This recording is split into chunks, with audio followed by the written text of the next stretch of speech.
Okay. Could you introduce yourself to the cast again? I am Cameron from We're the In Crowd, and I play the guitar. And I am the only one in the band right now who is around. This is a once-in-a-lifetime thing. This doesn't happen too often. This is a big deal. I'm usually not the only one in an interview. There's a lot of pressure on me right now. I'll take it easy on you. I'm actually just learning a little about your band. Okay. I heard you on the radio, and I was like, I know who these people are. I heard us on the radio, and I literally could not believe it. It was probably the most surreal experience of my life. I bet. On the radio. Yeah, that was so cool. I was like, I know who these people are. I never hear bands like that on the radio anymore. Yeah, we were really excited about that. Yeah, I bet. I did, hold on, I got here. You had Best Intentions come out last year? Yes, October. And 2011. How's that going? How was the release of that going? It's been great. Like there was a lot of CDs from like similar artists and similar genres that came out like literally that week or the week around that. So it was we were kind of worried like, oh man, like what if it kind of just falls to the wayside like no one sees? But it had a great response, and even up until now, we released a couple music videos for a few songs, "Kiss Me Again," and featuring Alex and stuff. So the response has been growing more and more. Been really excited. A lot of touring on it, a lot of international touring. Oh, was this the first time you got to do international touring with this last release, or had you been out before? We were in Australia actually when the CD came out, so we did a little bit of international touring before the full length had come out, but not too much. This year was the big year of international touring. Oh, good. That's awesome. And do you have plans for a follow-up to Best Intentions? After Warped Tour, we have a lot of touring left for this year still to go. A lot of international stuff and some stuff that hasn't been announced yet. But we're planning on September if we have some time to go in to a nice recording environment and not really anything set in stone. Not really have any expectations to come out with an entire CD or anything. We just put down some ideas we might have have cooped up over the summer.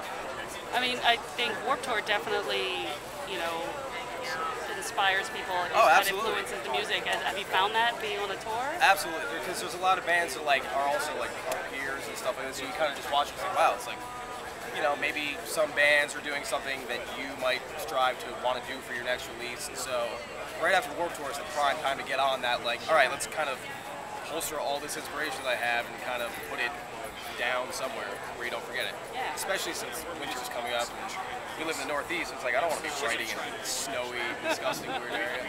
So we might take a trip down to Georgia and try to get some writing out after the tour. And you've been on all of Warped Tour? Yep. Doing the whole tour. How's it been going? It's been great. This is our second time doing it. We did it in 2010, the whole thing as well, which was really crazy for us since we were such a baby band back then. Sure. At that point, we had just released our first EP, and the response in 2012 was great. It was the first time we've been back to the States for a full tour in a while, so we were kind of nervous. Man, people still remember us back over here. We've been gone for so long, and we hadn't really been able to see how the response to the full length was going. But we've been really happy with it. Really excited how this tour's gone and the rest of the tours. Got high hopes. And I actually I've heard a lot of hype about the band for quite some time, and I keep having near misses of being able to see you, get to hear you, get to check you out. So I'm glad we're here today. And I think I saw that when you first were signed, you were the In Crowd. Yes. And there was some sort of conflicting with another band by that name? This is even a little fuzzy for me because I joined the band right after the name change happened.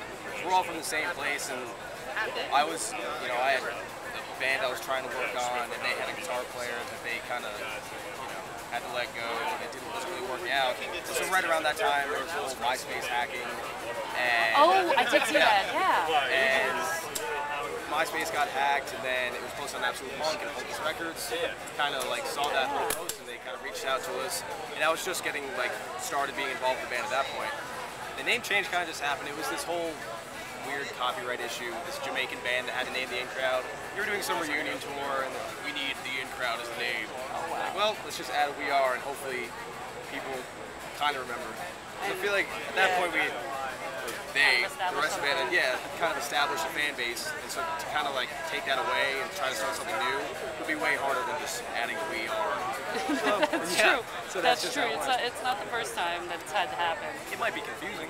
People might be I think it "Why worked We out." Are? Yeah, it definitely works. Although having a name that's a little long, is that The We Are bands are actually kind of, it's almost like a trend now. There's a lot more We Yeah. Are bands than I thought there would be. We Are the Ocean. Actually, We Are the Ocean was on this tour. They just, oh, were they? yeah, they went for the half the tour. They just kind of Okay. they left a couple days ago. But yeah, We having can have a long whole name. We Are tour. But it's good because we have a good acronym. Acronym? Yes. Yes. It's Watic. Watic. Watic. Watic is I good. saw it on somebody's car this morning. The 2-syllable chant, the Watic. That's a that is strong good. chant. That is a strong It's chant. way easier than chanting like We Are the Incredible. You've got a fan following you from New Jersey to Florida on this tour. So. Ah. And I look like I'm hardcore probably running follower. out of time, so I have to ask my staple question before I give them back. If you can have one artist or musician follow you around and do the soundtrack to your everyday life, who would it be? Michael McDonald.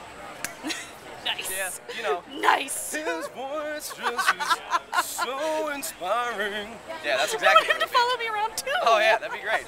That'd be the best. Fantastic. Well, thank you very much. Thank you very much. I appreciate the time. Thank you. And good luck on the rest.